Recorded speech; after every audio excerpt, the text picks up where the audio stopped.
Hi, I'm Dan Cortopassi. Today I'm reviewing a pair of HO scale SD38-2 locomotives from ScaleTrains. I bought two of these engines, so I'll be reviewing them both. My models are detailed and decorated for Southern Pacific in the scarlet and gray scheme. These models are part of the ScaleTrains rivet counter line. ScaleTrains offers the rivet counter SD38-2s in two versions. The factory direct price for the DCC ready version is $189.99. I got my DCC and sound equipped versions for $284.99 each, direct from ScaleTrains. Since I'm reviewing two locomotives, we'll start the models at 200 possible points. Each model is packed in a sturdy cardboard box. Opening the box reveals an owner's manual with DCC and other information. Soft foam surrounds a two-piece plastic cradle that holds the model. The handrails on the long hood have foam protectors. These are good boxes that should protect the models for storage and transport. The SD38-2 was a 2,000 horsepower normally aspirated locomotive, similar in appearance to the more common 3,000 horsepower turbocharged SD40-2. The main spotting differences are that the SD38-2 only has two radiator fans in the rear, where the SD40-2 has three, and it has an air filter box on the roof similar to the 4-axle GP38-2.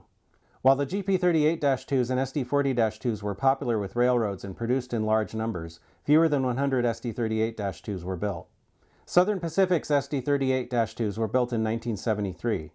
SP bought 6 units numbered 2971 to 2976. These locomotives were ordered specifically for use as switchers in the West Colton yard, and they spent most of their careers there. These locomotives were still in service at the time of the Union Pacific merger in 1996. Unlike most of the other SP locomotives of the day that were equipped with oscillating lights and red emergency lights, the SD38-2s were delivered with regular headlights. Initially, SP ran the SD38-2s in pairs, with a shared 6-axle slug between them for additional tractive effort at low speeds. The slugs were phased out in the 1980s. After that, the SD38-2s were teamed up with other locomotives like SD7Rs, SD9Es, and SD35Es. Though they sometimes ran transfer jobs between yards, these engines did not get out on the road much. Their appearance changed very little during their careers on the SP. After the merger, they received yellow UP paint and were eventually equipped with remote control. The ScaleTrains models have unit-specific detail. Kudos to ScaleTrains for modeling the units as they appeared for the majority of their careers rather than as-built with footboards and old-style uncoupling levers. Both models are good representations of their prototypes as they appeared in the late 1980s and early 1990s. By this time, the switcher footboards had been removed and the pilot corners were notched for modernized uncoupling levers. 2971 kept its class lights and did not have a beacon during this period. This unit has black armrests on the cab. 2975 has a rooftop-mounted beacon and the class lights are plated over. This unit has brown armrests. None of the SP SD38-2s receive speed lettering. The paint on the model is opaque and thin enough that it only slightly softens small details like the latches on the doors. The markings are crisp and most of the tiny stencils on the shell are legible with magnification. The handrails are made of a flexible plastic that should stand up to modest handling. The stanchions are mostly straight up and down on my models when viewed from the side. The trucks have freestanding brake lines. These units had 3 brake cylinders per side and 2 brake shoes per wheel. Use care when handling the models as the trucks have a lot of small parts and some of them stick out. I like the green areas around the journals on 2971. I've seen this on many SP locomotives. I'm less crazy about the exposed copper contacts that are very visible from the sides. A little black or SP gray paint would do wonders here. On the left side of each unit, the front truck has nice brake chain detail. In front, the engine has freestanding wire grab irons and separately applied windshield wipers. The numbers in the number boards appear to be applied under or on the back of a layer of clear plastic glazing, making them look like numbers behind glass. Lower down, the pilot has an uncoupling lever, an MU connector, and hoses. The cab side windows are positionable. As is typical with models like this, they tend to be either sticky or loose enough to move around on their own. It's hard to see, but inside the cab has a complete interior. The cab has photo-etched sunshades and separately applied wind deflectors. In back, the model has more freestanding wire grab irons. The rear end has additional electrical receptacles. On the real units, these were used to connect the units to slugs. Each SD38-2 supplied power to one of the slugs' trucks. The corner steps have see-through perforations. The drop steps move a little, though I'm hesitant to try raising them all the way as they seem pretty fragile.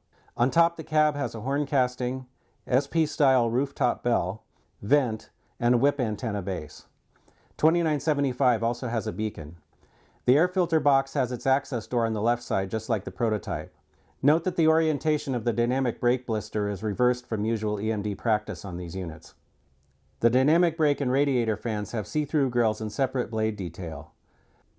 I would expect that there's enough detail under the sills to satisfy most modelers. Most of this is very hard to see when the locomotive is on the rails. All the axles are powered and all the wheels pick up current.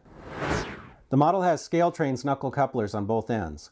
Looking for a match on the horizontal center line, the front coupler on 2971 is slightly low, so I'm taking 5 points. The rear coupler is also slightly low.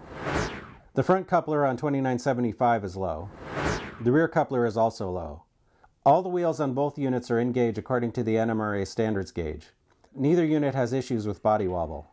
Both units weigh 18.6 ounces. Drawbar pull peaked at 4 ounces even on my force gauge for 2971. 2975 was slightly lower at 3.7, but both are strong pullers. Many HO diesels pull in the 2.5 to 3 ounce range, so this result is very good. I'm running the locomotives on DCC. Both have ESU LoCSound Series 5 DCC and sound decoders. I haven't changed any of the decoder settings. The addresses are set to 3 by default. F8 toggles the sound on and off and also turns on the number boards and ground lights. F0 turns on the headlight, which is directional. The forward headlight is on when the locomotive is set to move forward, and the rear headlight comes on in reverse. On 2971, F5 cycles the class lights. These can be white, green, red, or off. None of the keys I pressed activated the beacon on 2975. The manual says this should be F7, but it doesn't work. I tried using my loc programmer to see if it was a software issue, but I couldn't get the beacon to light up no matter what I did. I also tried pressing down on the shell since this locomotive has electrical contacts instead of wires and sometimes those don't engage properly. It still wouldn't work, so I'm taking 5 points. One cool feature, and similar to something I do on my own models, is that the F14 key can be used to turn off the number boards, which are normally on. F12 dims the headlight. F2 sounds the horn. The length of the toot depends on how long the F2 key is pressed. F1 rings the bell.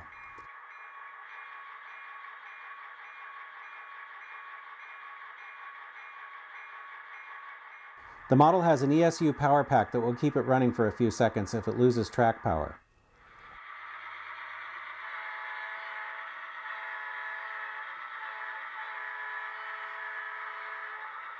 F10 activates the brake function. The locomotive will decelerate according to the momentum settings programmed into the decoder and stop.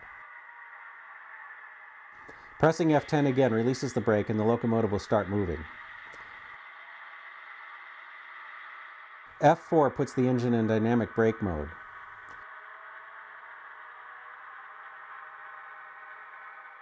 F9 activates the drive hold feature. This can be used to simulate the unit starting a heavy cut of cars in West Colton, or a locomotive that is coasting.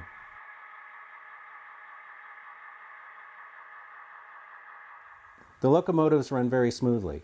With the sound off, they're pretty quiet. The dynamic brake section is removable on these units, so if you wanted to install or swap the decoder, you could do it without removing the shell. Be careful, however, not to lift these units by the dynamic brake blister. To take the shell off, first remove the coupler screws. Then pull out the draft gearboxes. Now the shell will separate from the frame. The LoCSound 5 decoder is plugged into the factory circuit board with a 21-pin plug. If you bought the DCC Ready version, this is where you could install a 21-pin decoder. My model of 2975 has contacts inside the shell for the beacon. It looks like they should touch the circuit board in this area, but something's not working right here. I'm sure I could return the model to ScaleTrains, but I'd rather see if I can fix it myself. I hooked up the contacts in the shell to my LED tester, which is just a 9-volt battery and holder with test clips and a resistor on one lead. The LED lights up, so that lets me know that the problem isn't a bad LED. The contacts are spring-loaded. I'm going to try putting a little Neolube conductive lubricant on them. Be careful of the sander lines when putting the shell back on the chassis. My attempt at fixing the beacon didn't work, but I always like to try the simple thing first. This is going to take some further investigation, but that's more than I want to tackle in a product review, so we'll move on. Because it's my preference, I'm going to replace the stock couplers with KD158s. These fit into the factory draft gearboxes after removing the original couplers and springs. The KDs also ended up too low, so I had to file the coupler mounting pads to get them to the right height. This technique would also work with the stock couplers. So if you've been following the channel, you're probably wondering why someone who's modeling Donner Pass wants these units. As far as I can tell, they never got anywhere near Donner. The answer is I just like them. I intend to use a little modeler's license and put them to work in my yard in Sparks. That's probably not realistic, but what the heck, it's model railroading. It's supposed to be fun, right? I would imagine I'm not alone in that. You know, West Colton is a huge yard, just like Roseville is a huge yard. And I shied away from modeling Roseville on my Donner layout just because it's too big. And I would imagine that other people probably would shy away from West Colton for the same reason. You know, I don't know, that's just my feeling. But anyway, it wouldn't surprise me to see these in other uses on people's SP layouts. Let's see what we've got. Both models had low couplers and the beacon on 2975 didn't work, so I took 25 points in the standards and operation category. That leaves us with 175 out of 200 possible points, which averages to 87.5 out of 100. I'm giving these models a B+. Individually, 2971 scored 90 points, and 2975 scored 85 points. Overall, these are nice models and they deserve a green signal. Overall, I think ScaleTrains did a pretty nice job on this model. If you're looking to add a less common EMD unit to your HO scale roster, then I think you might like it. If you like this video, then please like, comment, share, and subscribe. Stay tuned and thanks for watching.